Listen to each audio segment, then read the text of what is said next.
the legacy of hope. So you are welcome to Adjen Kotoku, suburb of Accra. When you are driving from Accra towards Pokwase and towards Amasaman, heading out of Accra, you will see that on the Media Junction, you make a U-turn and you drive into Adjen Kotoku. There's a famous onion selling point market. And just behind, there's a secondary school, Adjen Kotoku Senior High School. So the hospital is just opposite the school. And the last time I was here, all these places were filled with the contractor's stores. But now he's no more there because we have defaulted payment. And so the work has been put on hold. But we are hoping that in this month, today is the 6th of March, Independence Day. So we are hoping before the middle of March, the contractor will be back to work. But we need to support this project because we are left with about 9 million to pay so that the project will be handed over officially. So I just invite you to come along. We want to explore the building and to see what is left to be done and what we have done. As you can see, we have done a lot. And what is left to be done is just a few things, a few touch-ups. So I just invite you, come with me, and then you will see what this Lenten season we are trying to achieve with our charity. God bless you. So this is the walkway. Of course, we can wheel people in beds here. And you can see all of this has been done. But we need to do the balustrade. The balustrade has not been done. So that's one of the things that has not been done. If you look up here, you can see that even wiring has been done. So all the wires have been laid through. What is left with is the installment of whatever the wires must take, whether it is the light, whether it is the fans, whatever it is. But the major work has been done. So this is the walkway. Come along and then we go. We are just around the first floor. And as I mentioned, all of this place, we need to build the balustrade. So that's one of the major things that is left to be done. So please come with the second floor. That's where the wards start. So for those who were generous enough to adopt a ward, we'll be going in there and we'll be seeing some of the wards that has been adopted. Currently, we have almost all the wards adopted except one. Today is the 6th of March. And so we just want to encourage individual societies to mobilize and come along so that we can do a great work for God. So you saw the terrazzo has been done, even the floor tiles have been done. A few of the floor tiles that has not been done is because technically we want to move the machines before they can complete it, but majority of that has been done. I mentioned to you that all the wires have been run through, so what is left with is just the installation of the switches. But at the first floor, we have some of the wards here. And when we go through this direction, we will capture some of the wards, and some of the consulting rooms are also here. On all this stretch are wards. Basically, most of all the wards are on this stretch of the building. You know, the building is basically an L shape. So this side of the building are where all the wards are, with the theaters at the corners. There are 2 theaters in this hospital. And this is, so to say, a waiting area that can, people who have their loved ones in the wards and everything can wait. There is a beautiful balcony. Let me take you to the balcony, which would also aid people who are waiting for their loved one in the wards. When they come, they can sit outside here and take a breeze, a beautiful breeze. You know, so it's a well-designed building that does not seek to only bring healing in terms of medicine, but even the environment can cause healing. So as I mentioned, this is a beautiful balcony. I mean, it's huge. Once the balustrades are done, then it will be well protected and people can, you know, sit here. We can even have some little bit of cafeteria here just to let people relax as they wait on the news of the recovery of their loved ones. So a well-designed plan, and I mean, you have also a beautiful view to look at the beauty of Accra. Okay, so you are welcome to still on the first floor. This is day-in wards. There are 2 day-in wards, and we just want to take you into one of the day-in wards to appreciate the space. I know some people pick the day-in ward for the first floor, so if you can just come in and you look at the day-in ward. So this basically is the day-in ward, right? And on the first floor with the bathhouse and the toilet here. So it is just within the space, a beautiful place. I am sure it can take, according to the wires that are around, I'm sure it can take about 1, 2, 3, 4 or 5 beds. This day-in ward also links up to the first day-in ward that we saw, and you see a beautiful link up. So they share bathhouse. There are 3 bathhouses here, or 3 toilets with sinks. So there's 1 bathhouse and then 2 toilets, and then it walks into the second day-in ward. So you can see this is another day-in ward. It's a small space. Of course, I've been told that day-in wards are places that people are kept for just observation. But the proper wards will be on the second floor. So this is the first floor. So please come along. Yeah. So this is the nurse station. You know, every hospital needs a nurse station. And as I mentioned, all the wards are here. So the nurse station is here so that they can attend to all the wards. As you see here, there is 1 ward here. This is another ward. So the wards are on the right and on the left. And this is a dirty utility area. Of course, the nurses are close by. And this is a treatment room, but the wards are here. These are quite sizable wards. And we are still on the first floor. So for those who adopted the first floor wards, these are some of the wards that will be named after your preference, you know. So there's a huge ward here. All these are wards, and this is another ward. So it's a beautiful design, as you can see, and the wards are so close to the nurses so that when there is any need, they can attend to your needs. Still on the first floor, there is a theater on the first floor. There's a theater on the ground floor, but also there are 2 theaters on the first floor. So you can see the recovery room. Immediately they are done with the theater, they bring you to the recovery room, and the wards are just here. So it all lines up. And this is the doctor's office. So if you come along, you will notice that the doctor will just have to enter this space where he has the toilet and the changing room. So you will see the changing room here. There are 2 changing rooms for the doctors who will do the operation, and then they will walk through and appear at the theater. So if you just look at me, I'll walk through, and then we are at the theater. So after they have washed themselves, then they come here and perform the surgery. This is the equipment storeroom, and then they come out this way, you know, to the clean store, and then to the recovery area, and then to the wards. That's how it is designed. It is the same design also which is on the ground floor in terms of the theater.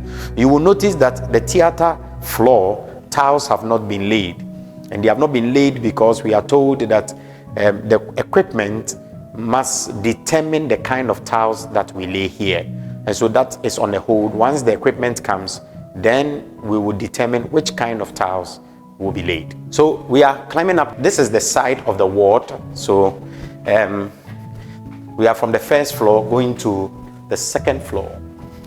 So come along, and then we will see how the wards also line up here beautifully. So you are welcome to the second floor, as I mentioned, and on my left or my right are all wards. Now, some of them are smaller wards, like the one on my left right now. It's a small ward that can take about 2 beds. But what is amazing about these wards is that they are all self-contained, as we like to say it in Ghana, which means that you have a bit of privacy, and the toilet facilities, everything is within. On my left is another ward, it's a bigger ward. So for all those who took wards on the second floor. These are the wards. The wards on my right side are all huge and big. The one on my left, some of them are big, some of them are small. So this one, for example, where I have reached, is a very small ward, which has about 2 people.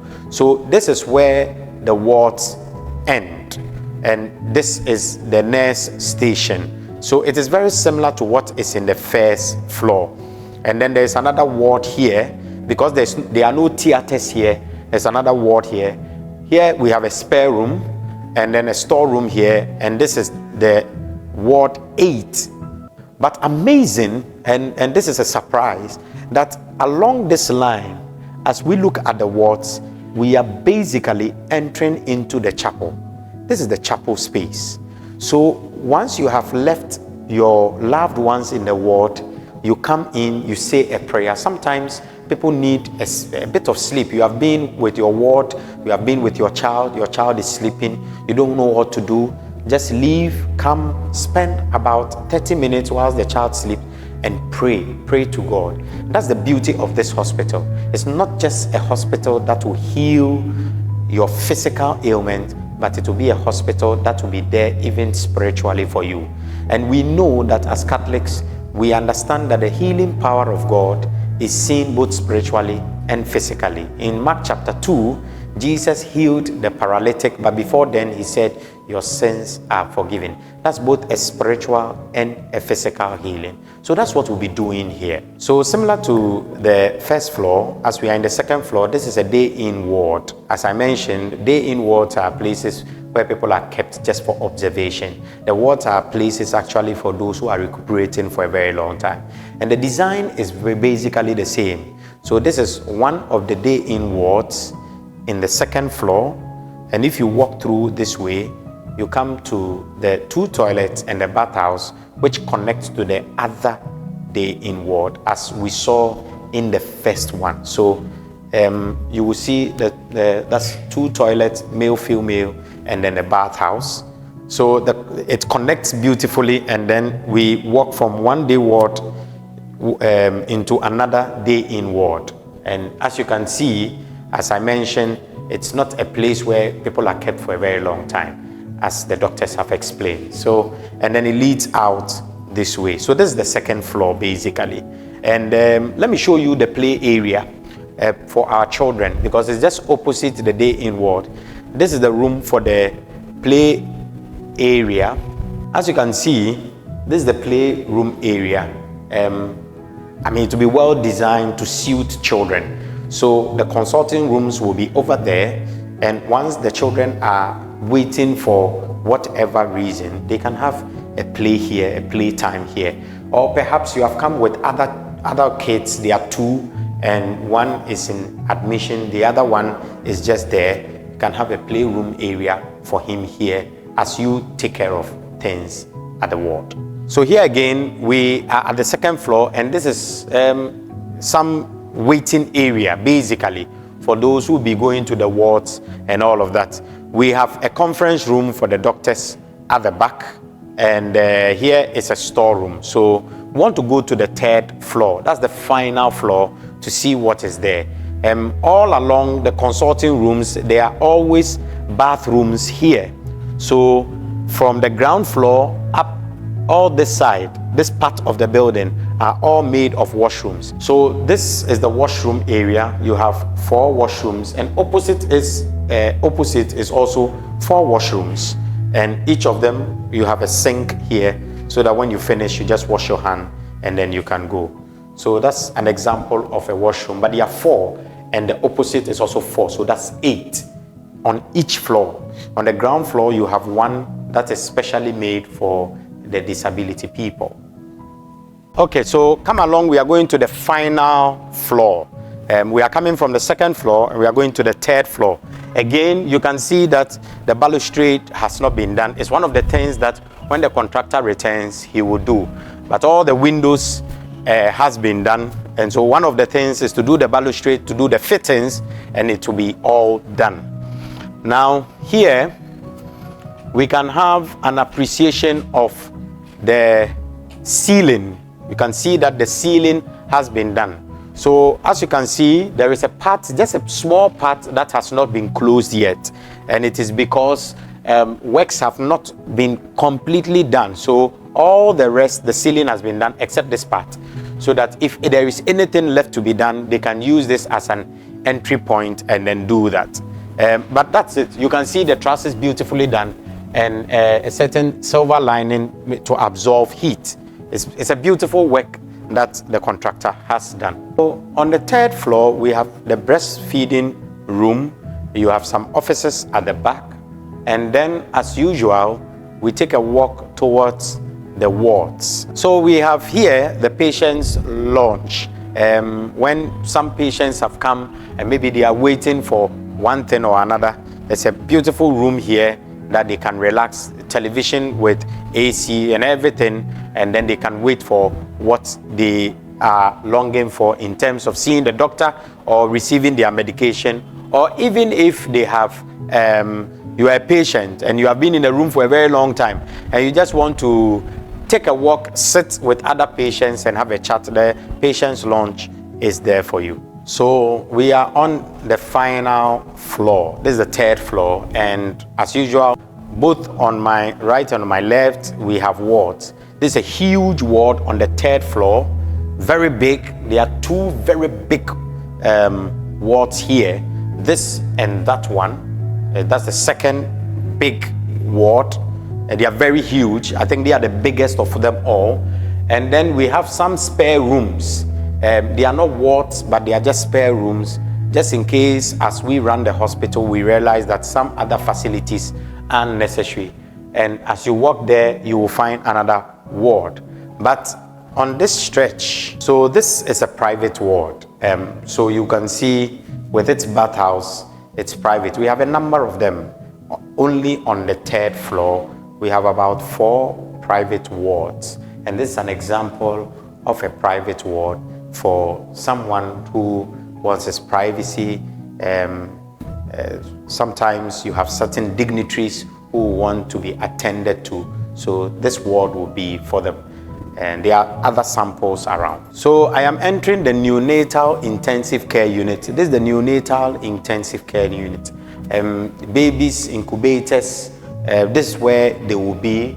And they have the privilege of having been on the 3rd floor to have a good view of Accra. So this is the reason why we are calling on our support, especially this Lenten season. Look, in the Archdiocese of Accra, I believe that we are more than 50,000 Catholics. And the reason why I believe that we are more than 50,000 Catholics is because we have over 180 churches in the Archdiocese of Accra. Now think of it. If you even divide 50,000 by 180, then you are getting just a few numbers within the church space. And this is the reason why if we all decide to sacrifice our charity works this Lenten season for the 40 days, this project and the money that is left to finish this project will be done. Remember, I told you that we have paid the contractor about 22,900,000. What we are left with is about 9 million to complete payment. So we just want to urge each one of us, whatever you have, the envelopes that has been given to us every week, put in the best that you can. As Jesus would say, put in your all. Don't give your surplus. Put in your all, because we are making a sacrifice this 40 days. A sacrifice out of our own hunger in order to feed the next generation, in order to give hope to children who are sick. God bless you all. My dear brothers and sisters, what unity of purpose can do will blow your mind. We cannot be divided on this matter. Let us, hand in hand with the Archbishop, our Chief Shepherd, put all our resources together in this very special season of Lent. Bring all the Lenten observance, charity, for wherever you wanted to send it, put it all together, and let's do this for God and for the little ones who will frequent this place for their healing. Anytime any one of them enters and comes out and is healed, or anytime any one of them accesses this place, it is a blessing to you and I. God bless you for thinking this and doing this. God bless you.